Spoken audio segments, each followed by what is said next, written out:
and I will tell you what lectures you need for each homework. Okay? So I forgot to post this. I had to attend an exam this morning, but I will post the lecture and the homework as soon as I go back. Okay. Let's see where we are.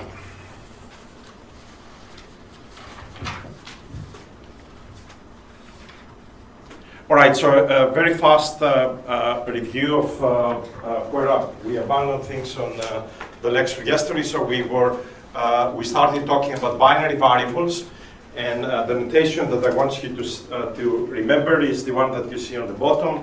So x takes the values 1 and 0, 1 with probability mu, 0 with probability 1 minus mu, and this is a nice way to write it. This is what we call the Bernoulli distribution.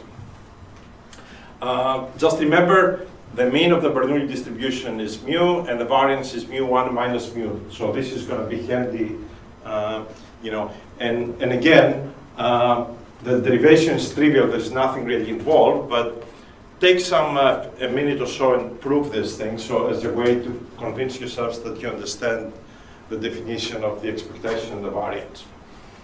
All right. So what we did is we. Way ahead of schedule, we discussed this concept of likelihood, okay? And we said, how about if, so this is a binary problem, it's the coin problem, right? Heads or tails. How about if we throw this coin n times, and we collect data x1, x2 to xn. So you know x1 can be 1, so it's heads, x2 is also heads 1, then maybe 0, whatever.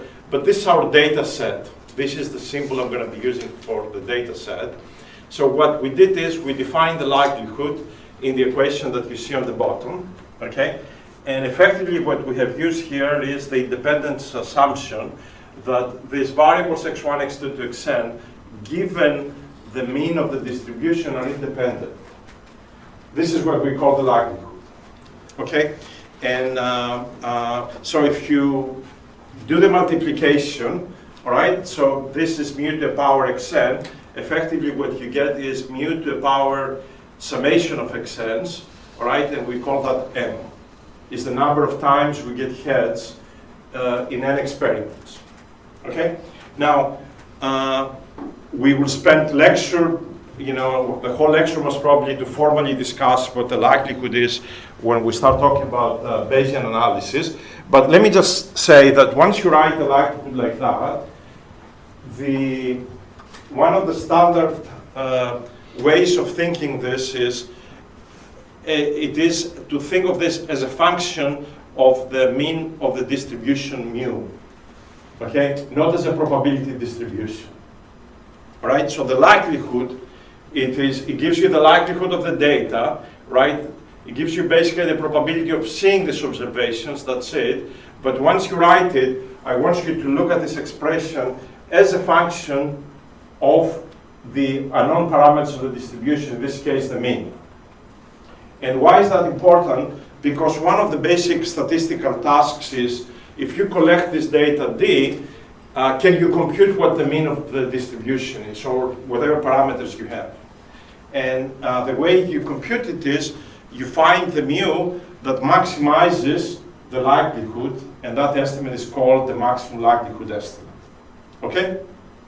So again, you will see actually in various statistics books, they don't write this as the probability of D given mu. They may put mu on the front because effectively they want to emphasize that's a function of mu, okay? So one way or another, once we write it, this is what we get. Okay, we discussed the binomial distribution. So effectively it's like the binary experiment. The only difference here is we do n experiments, and in n experiments we want the probability that we will observe m heads. So it's really similar to before, but because we don't state which, in the n trials, which ones, are in sequence, their heads and tails, we basically have to put this factorial of n with m on the front to be sure that this is normalized. Okay, and I already went through a trivial trick to show you that for this binomial distribution, using the results for the mean and the variance of the Bernoulli distribution, you can show that the expectation is n times mu and the variance is n times mu, 1 minus mu. The whole trick is this equation that you see here. M is really the sum of x1 to xn, and each of these variables x1 is a Bernoulli variable. Okay? All right. There is a proof, if you are interested, that the Bernoulli distribution is normalized, so I'm not going to bother on this. Okay. We discuss as well the case where instead of a binary variable, we have a k-dimensional vector x, and only one of these capital K values is equal to 1. So effectively, if we take the components of this vector, they have to satisfy this condition. Only one takes the value 1. And it takes the value 1 of the little location k with probability mu k. And that gives me a distribution that looks like this nice equation here. Okay? So effectively what we do is we multiply over all k's, okay? And we have mu k times to the power of the indicator function. So you can think of, from, if you do this experiment, only one of this will be 1, and it will give you a mu k, the rest will give you 1. All right, so this is a compact way of writing this distribution. So if you, again, take a realization from this random variable, only one of the x little k's will be 1, so, and then you will get the probability mu k, and obviously the sum of all the probabilities to occupy the different states little k has to sum to 1, right? So this is sort of a generalization of the binary thing to a k-dimensional vector, but it's obviously extremely useful. You can actually show, like in the binary case, the expectation is equal to mu. This distribution for computer scientists is called the categorical distribution, also the multi-Bernoulli distribution, and it is related to the multinomial distribution, where effectively you do this, but you are interested to know how many times, let's say, this state is occupied in n experiments. This is one experiment, you say what's going on in one experiment. If you have n experiments, then you get the multi-Bernoulli. So effectively, the multi-Bernoulli, if you put n equal to 1, then you get the categorical distribution. Okay? So in the multi-Bernoulli distribution, effectively, it will look like, like what we had here, but obviously we're going to need to have some normalization factor, and I think it's one of the coming slides.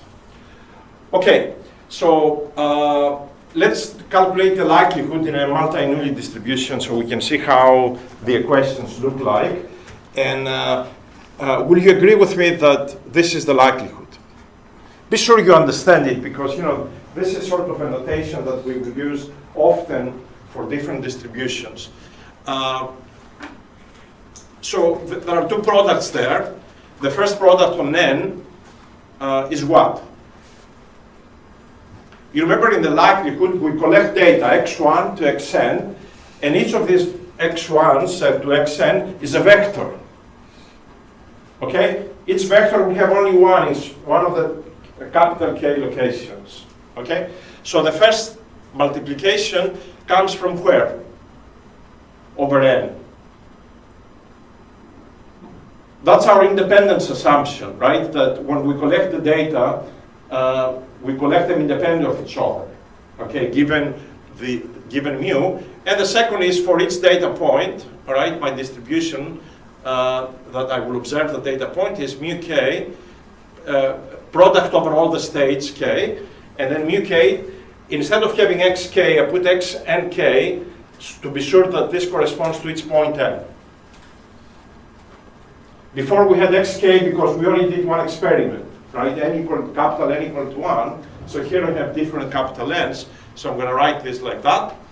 And you can take this product over n and actually put it up on a summation on the exponent, and you get mk there. So what's the physical meaning of mk?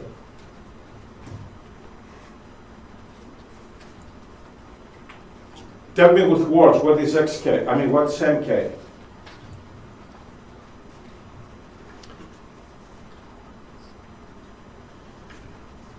So obviously I'm looking at, I have a capital K vector, right? And I'm looking at location K.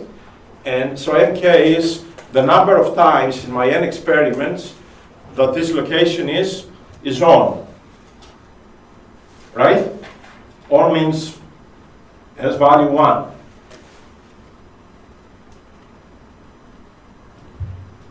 All right? So I'm summing in n, right? N is my data set, and x and k can we have the value 1 or 0. So Mk, when I sum all of them, will be the number of times in my n experiments that I observe that little k state to be on. Okay? All right. So Mk, I introduced this word in the previous lecture, is really the sufficient statistic. And what sufficient statistic means, if actually we try to do maximum likelihood estimation and compute the mu, we don't really need to know the individual data x1 to xn. What really is sufficient for us to do the computation is to know Mk. It contains everything that someone needs to compute mu. So effectively, if somebody gives you this data, right, and they're very high dimensional, if you go and you compute the sufficient statistics, you can throw the data away. You don't need them. Okay? So just remember, we will again see this thousands of times, but I throw this word now. This is the sufficient statistics. Okay. So what I want to do is, I want for this problem, just so you don't get bored with me here, I want to do the maximum likelihood estimation of the mean of the multi-node distribution. So basically, we collect this data. This is the likelihood. And now we're going to want to compute what the mean of the distribution mu is. And the way we're going to do it is, we're going to maximize the likelihood of the data. I mean, we observe this data and we say, you know, find the mu that actually maximizes the likelihood of these observations. Okay? And so obviously we're going to do a maximization problem. And it is easier, not just here, but in all of these problems in machine learning and statistics, to actually work with the log likelihood. You can see here, if you work with the log, this exponent will come down, right? So it's much easier. So we're going to maximize the log likelihood. But you notice here, I also, in the maximization problem, I use a constraint. And the constraint is that the sum of mu k's has to be equal to 1. And the way you introduce a constraint when you do optimization, if you haven't seen it before, is by introducing a Lagrange multiplier lambda there, all right? Plus lambda times this constraint, okay? And you do the optimization not only with respect to the values of mu k, but also with respect to lambda.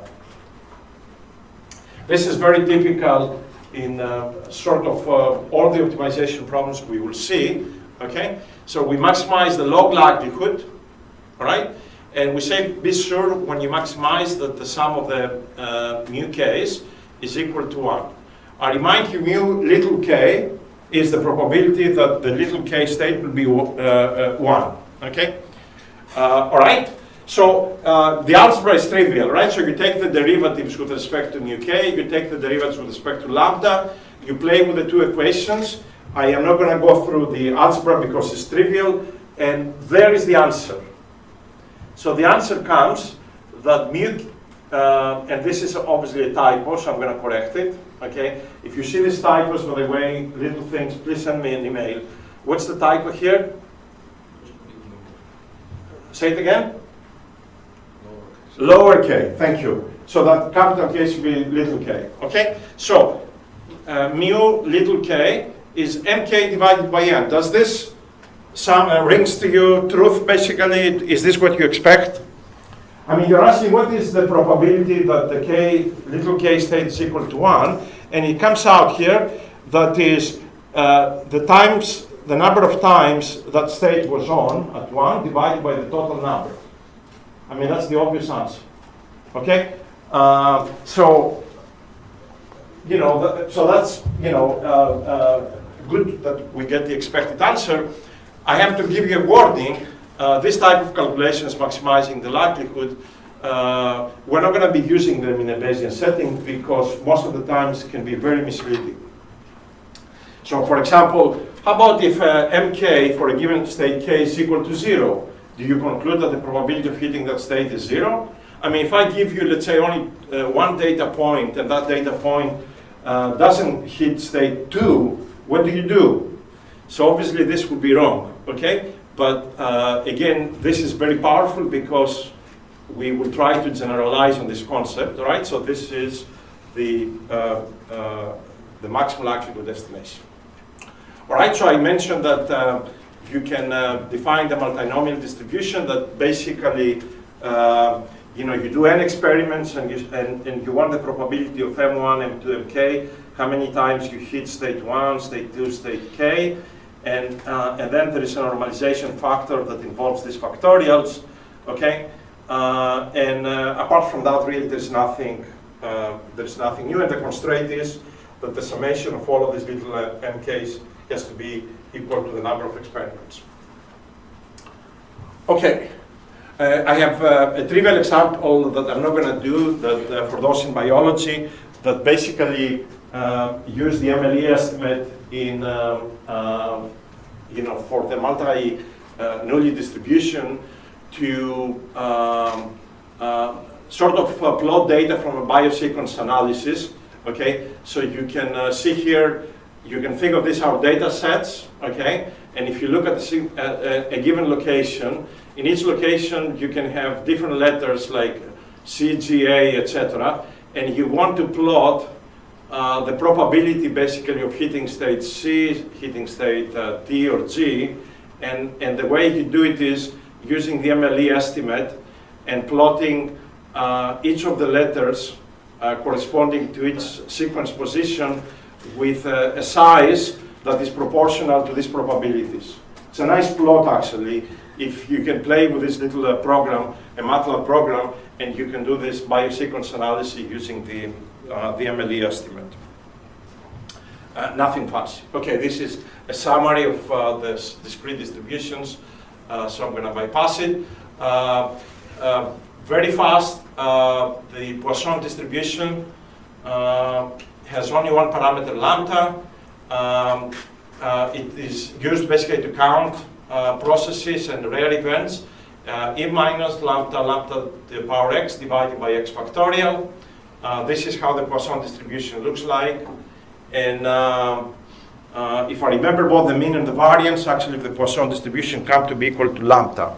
Okay? So the mean value is lambda. All right, so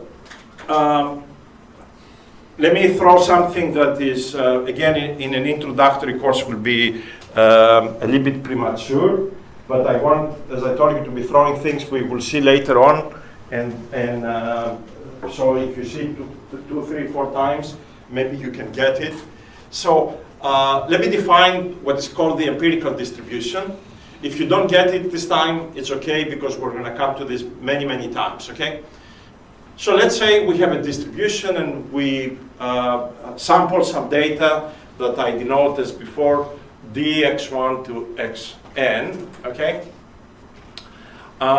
What is the empirical distribution? The empirical distribution looks what you see here on this second line. It's basically a bunch of delta functions concentrated on each of the samples, okay? And each of the samples has a weight 1 over n.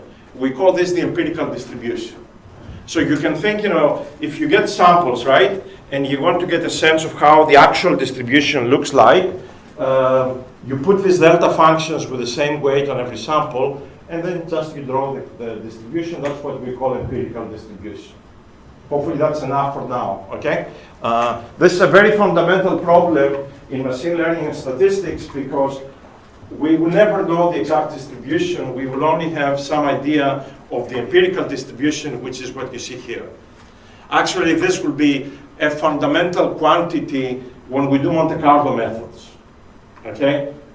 We will always work, we like it or not, with this empirical distribution that you see here. You can generalize this, and we will not bother right now, but instead of having equal weights, you can have some weights wi, for example.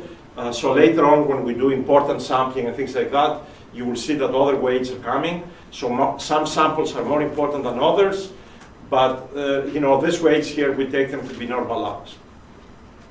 Now, what is the meaning of the empirical distribution, right? So if you want to find the probability let's say you take, you look on two random variables, right? And you take a domain, on the plane, a subset of the domain, let's call it A, and you say, what is the probability measure of A? Effectively, what this calculation does, right, when you apply actually this equation, what you get is you look at the number of samples that are inside the domain A, you divide it by the total number of samples, and you say that's my probability of being in A. Makes sense. So you're asking, so you have the samples in different locations, all right? And you say, what's the probability that actually I will hit this domain? And you say, well, let me see how many samples I have in that domain, divide that by capital N, and that's the probability you assign. So that's another way to think of this empirical distribution. Now, what is interesting is because we have defined already what the expectation of variables, random variables are, what I'm doing here is I have a random variable x, and I take the expectation of some function of x, we call it here f of x, but I take the expectation with respect to the empirical distribution because we don't really know the actual distribution. So if you take the expectation of f of x with respect to the empirical distribution, so you plug in here, instead of the actual probability density, you put the empirical distribution, then you know what? You're going to have summation over 1 over n summation of the little n's, and then you're going to have an integral of the function with these delta functions. And you remember, when you integrate any function with the delta function, it gives you the value of the function at that point. So by a miracle, it comes out that the expectation of f of x under the empirical distribution is actually, what is this? How do we call this in statistics, this quantity? This is the sample mean. All right? That's the sample mean. So basically, you evaluate the function at your samples and you divide by n, that's the sample mean. And again, we will see this. But for now, I want you to remember this, the concept of empirical distribution defined in terms of particles and delta functions that you see here. And somehow the expectation under the sample, the empirical distribution gives you the sample mean. All right, let's make things now a little bit more complicated. So we discussed about the Gaussian distribution. Let's go do some generalizations of the Gaussian distribution. And one of them will be the student t distribution. I'm not going to tell you about the history, why they call it the student t distribution. Not that actually I remember. Okay, so that's another reason I'm not going to tell you. We're interested in this distribution for many, many reasons. And I'm going to do it in one dimension. But really, eventually, we will have to do this for a multidimensional t distribution because it comes extremely often in machine learning. Okay, and so in the notes, not just on this lecture, but in some forthcoming lectures, I have basically all the formulas and all the derivations you need to have. So you don't need to remember anything. What you need to do is every time you have to do some work with the student t distribution, you know where to look, what it means, and how to use it. Okay. So the student t distribution has 3 parameters. This mean, I hope it's the mean actually mu, has this lambda that looks like a precision, but is not a precision. And then it has this Greek nu, which is called the degrees of freedom of this distribution. Okay? So this is the gamma function. Somewhere in the slides, if you want to remember what's the gamma function, it's there. But basically, this is a normalization term. Okay. So it doesn't look anything we have seen before. Now I said this is lambda is almost a precision. Precision is what? It's 1 over the variance. You remember? Well, it's the precision with the following explanation, that if you take the degrees of freedom to go to infinity, you can show that this distribution becomes a Gaussian with actually precision lambda. That's why we say that lambda is like a precision, but it's really only when the degrees of freedom go to infinity. Okay? All right. And we haven't said anything about the Cauchy distribution, but when the degrees of freedom becomes 1, then this also becomes the Cauchy distribution. Okay. First, when you read something, you have to ask yourself, okay, everybody tells you in the limit this becomes the Gaussian, you say, I don't believe you. So, when I came across, I don't believe you. If you don't do it, you don't trust what they say, right? So, so I am not gonna do the algebra, but basically, if you want to take the limit of the degrees of freedom going to infinity, what you need to do is take this term here, rewrite it in some nice form, and I want you to, there's nothing fancy here, right? I just move the exponent down there and I put an exponential. So the exponential and the log basically give you exactly back what you had.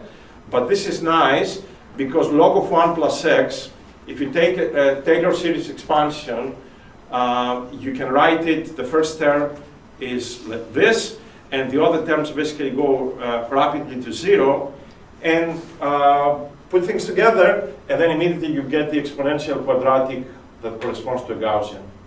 So basically, as nu goes to infinity, you do actually get a Gaussian with mean mu and precision lambda. Okay? You never need this derivation, but I'm just telling you so that you know that I am not giving you too many things without substance. Now, I want you to look at these plots of these student T distribution and tell me things you observe versus what the Gaussian will look like. Something immediately that gets your eyes. You say, oh, that's interesting. So these are for different degrees of freedom, but what do you see that immediately is very different from a Gaussian?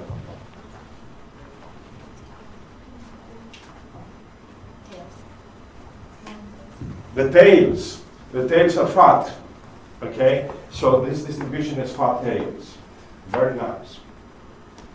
Okay? So this distribution has fat tails, and actually, it's very possible I will ask you to do one homework a problem further down the road when we do Bayesian things, and you'll be using this distribution as a prior model to see that it's very robust to outliers. So if lots of your data sort of are very much corrupted, you will see the fact that you have these heavy tails protect you from the outliers. Okay. Some other things that also you will notice is if you plot the log student distribution, it says here it's not log concave. You notice here this is the Gaussian distribution looking like that. You notice this is not log concave. Okay, it goes upward. That's very, very different. Okay, and it has lots of implications. So this is not log concave. If you later on you want to use the student T distribution as a prior, and we will discuss this, I'm just telling you, often the recommendation is for the degrees of freedom to use 4. Okay, so if you ever need to use it, come back to this slide for to see more. There is here I also plot the Laplace distribution that we will see later that also has fat tails, right? But it's a little bit a different situation. Okay, this is a very important slide. What's the relation of a Gaussian distribution from a student T distribution? And this slide defines how a student T distribution is coming out by doing this nice integration there. So don't read any of the words. I want you to look at this equation. Consider that somehow this integral will give me a student T distribution if I do it. I mean, obviously we have to prove it, but what does this integral actually do?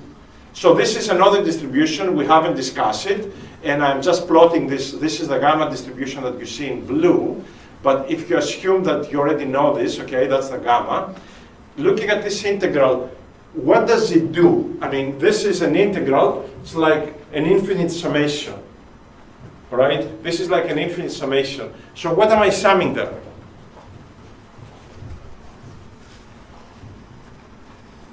So what exactly, how do you understand this integral?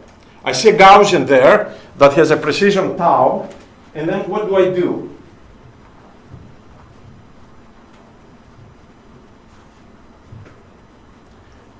I mean, again, think of this integration in tau as a summation in tau, if that helps. So really, what am I doing here? I'm taking Gaussians of precision tau. There is a camera behind you.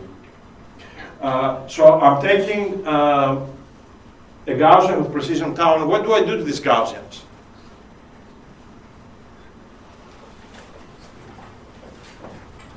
I'm weighting them with this gamma distribution on tau, right? And I sum them up. So it's really having like a weighted sum, an infinite sum of Gaussians. So an infinite sum of Gaussians basically gives me a student T distribution. Now you may say, well, I don't believe you that this will actually give me this very complicated distribution there. So if you don't believe me and you do the calculations, okay, you plug in this, we know the Gaussian, I told you what the gamma is, and you do the integration, and actually, trust me, it's not like I'm good anymore with integrals. I use a symbolic integrator on the computer, and I say I have this expression, give me how it looks like. I plug it in, you do the algebra, and with some transformation, redefinition of the parameters, okay, immediately you get the student T distribution. This is very important to remember, that the student T distribution is really an infinite sum of Gaussians, okay, weighted by this gamma distribution on the precision tau.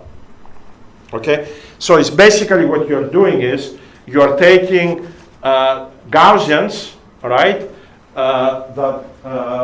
of different precisions tau that come from a gamma distribution, okay, and you sum all of this together. All right, I mentioned already that we will do this later on, okay, but here is, if you take regular data, all right, so that really they fit like a Gaussian, and if you fit a Gaussian on this data, and you fit a student T distribution, they look more or less the same, okay, there is a little bit of difference here. I am not going to tell you exactly how we get these two plots. Let me just say, really what we do is, let's say for the Gaussian, you do a maximum likelihood estimation. You find the mean and the variance that maximizes the likelihood of these observations, and then you plot the Gaussian corresponding to that, and you do the same thing for the student T distribution.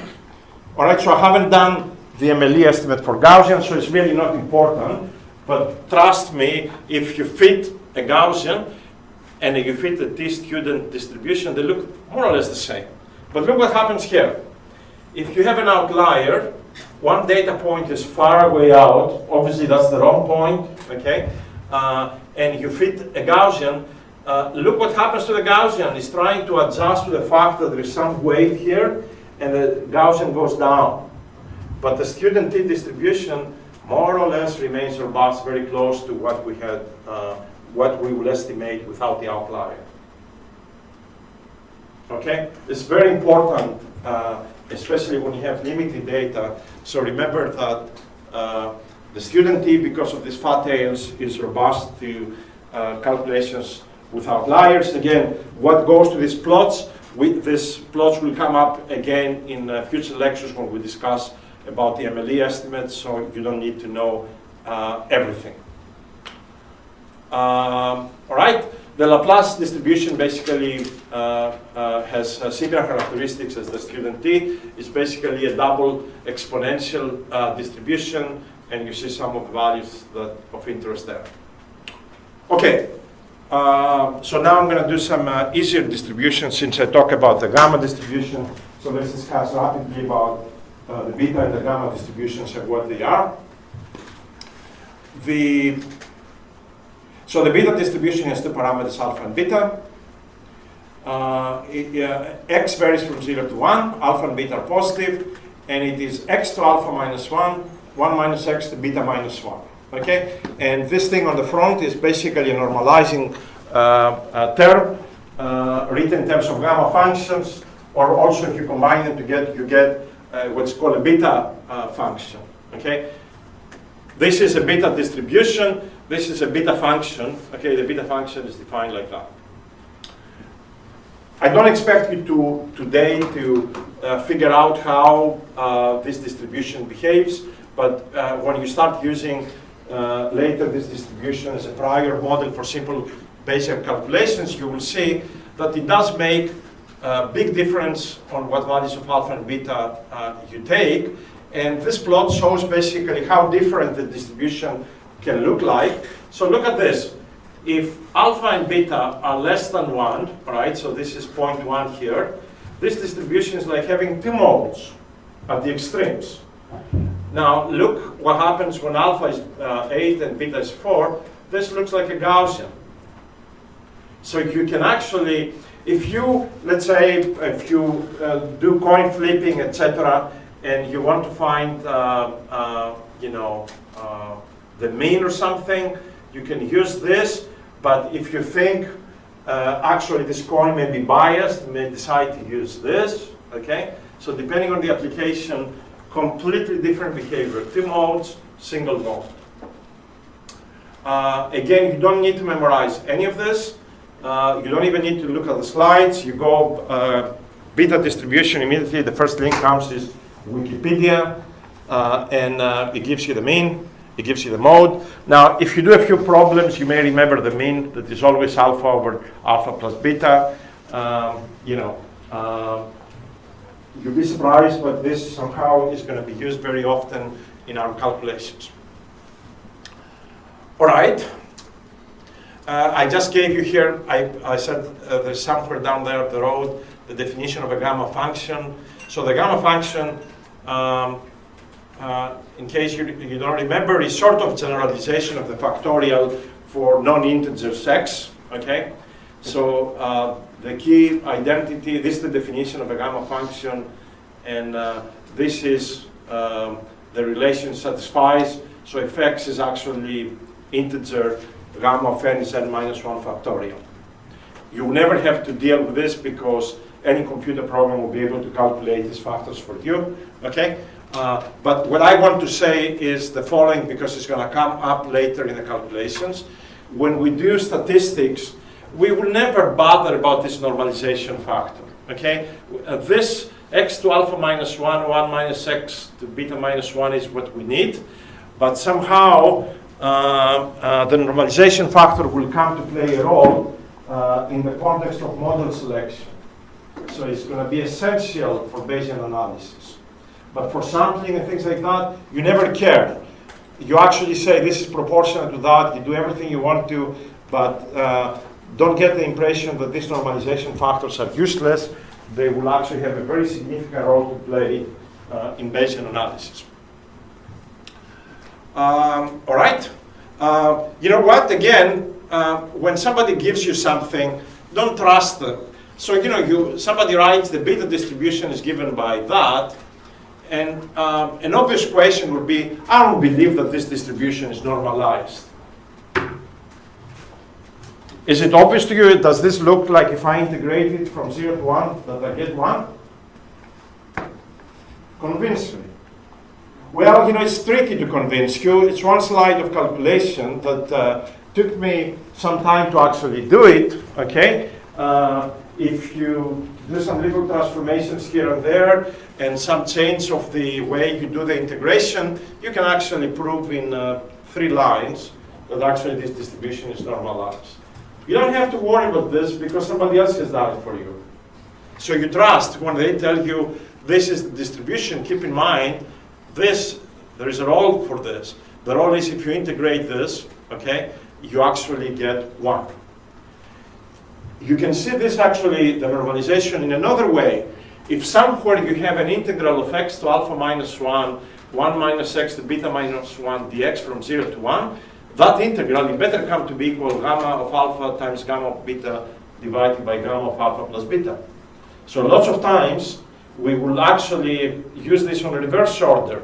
We will have somehow some integrals that look integrals of this term, and we will know that the answer has to be 1 over that because of the normalization. Okay, gamma distribution. So the gamma distribution, let me just write it down. If you check out Wikipedia, it gives it in an alternative form. There are 2 forms, and I had to change the slides in the past back and forth, deciding which form to use. So I believe everywhere in the lectures, the form that we use is what you see here. This A is what is called a say parameter, and B is an inverse scale parameter. Okay? I mean, 1 over B basically is a scale parameter, so it looks like that. And again, here this gamma distribution goes from 0 to infinity.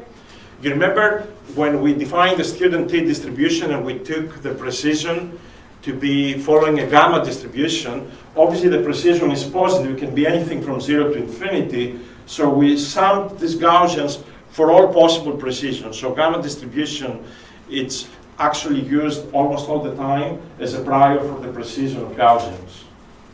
Okay, so that's from where this thing is coming.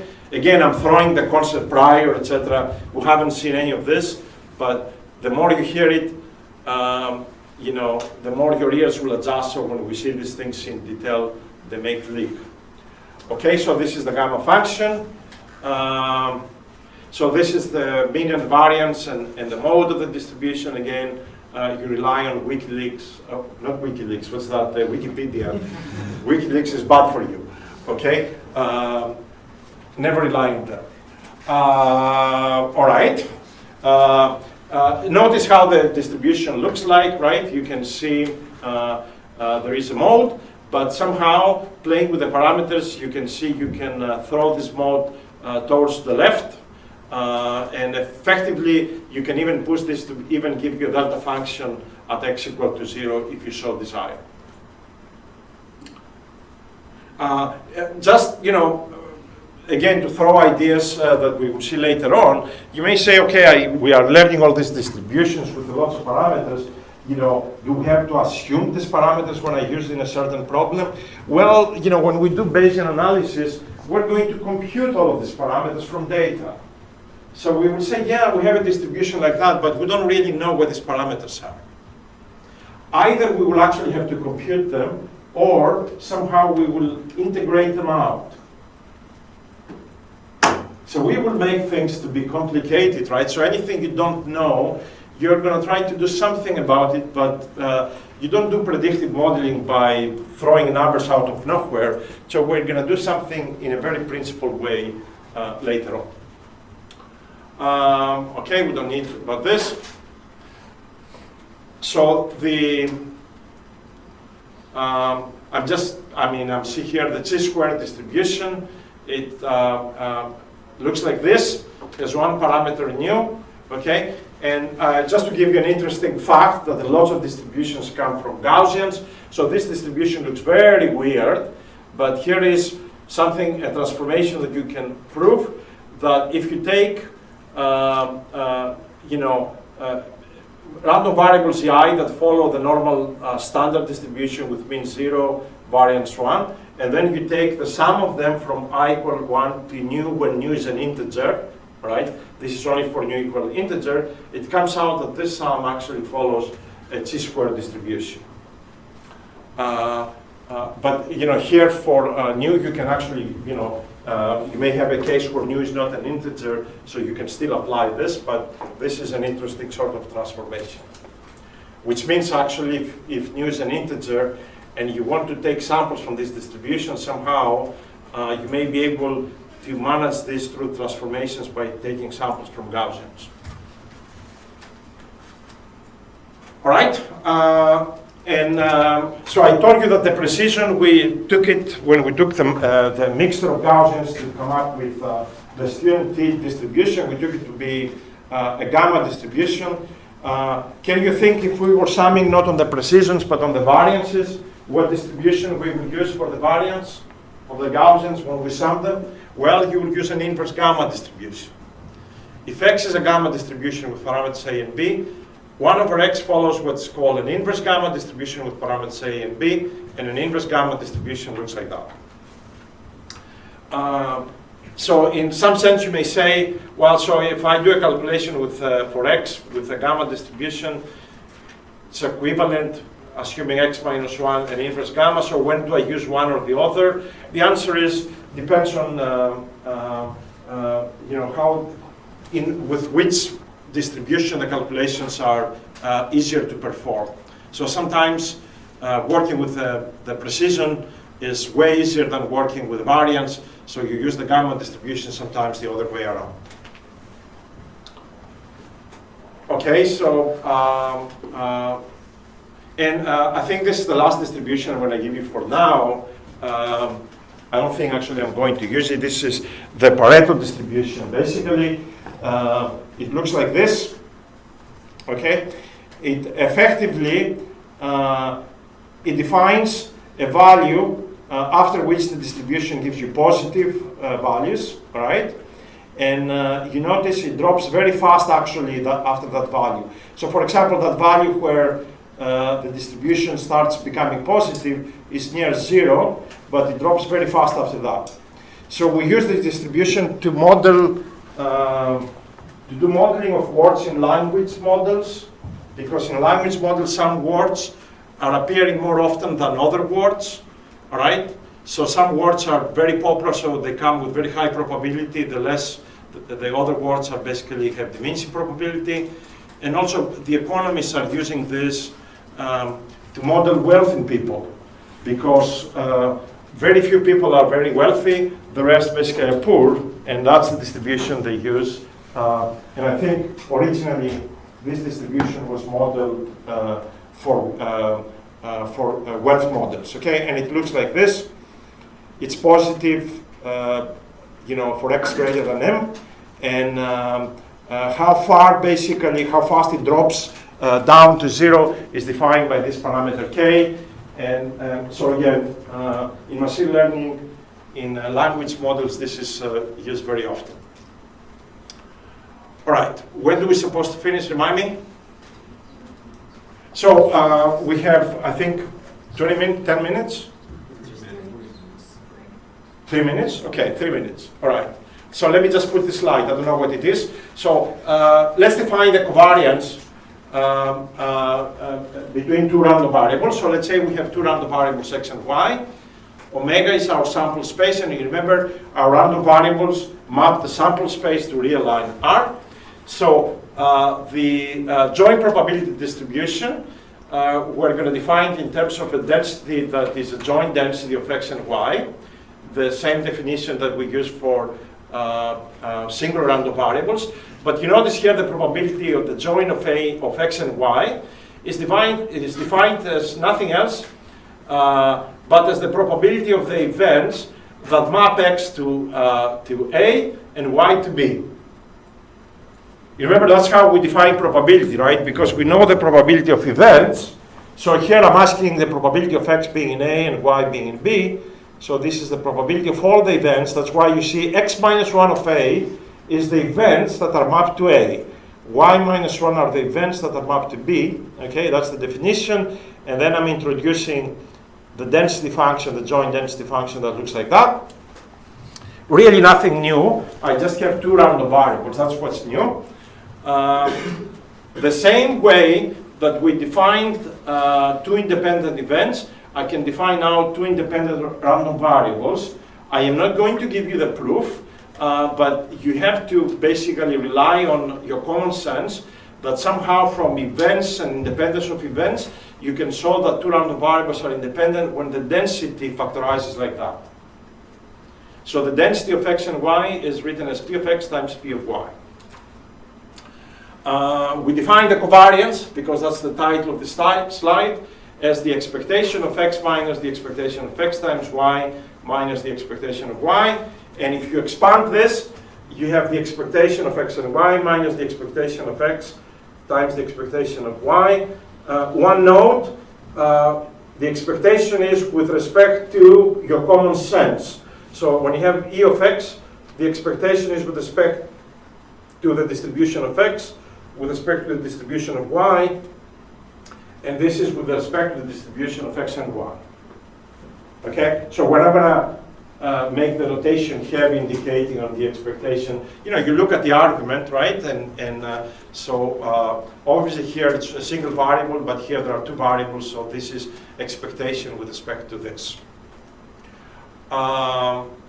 Okay, so I'm not gonna say very much. I'm gonna start on this on Tuesday, but this basically defines the coefficient of the correlations, and defines also what normalized number variables are. So we're going to pick it up from there. I'm going to post the whole set of slides, right? But if you want to read this lecture and further lectures that are going to be essential for the homework, please look at the notes from the course from last year.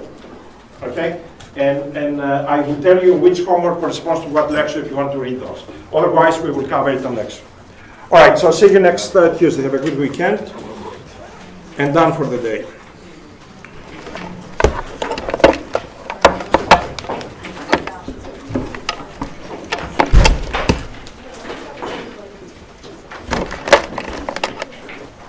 By the way, I'm going to have office hours today in 1 to 2 if anybody wants to ask any questions.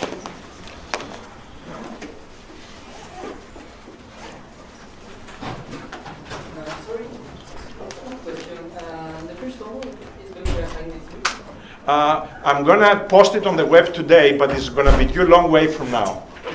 Okay? But I'm going to post it today, but it's going to be a long way down the road. Okay, and it's going to be the same site where the lights are? Yes. Okay, Yes. Email me if you don't find it. Okay, thank you very much. Yeah.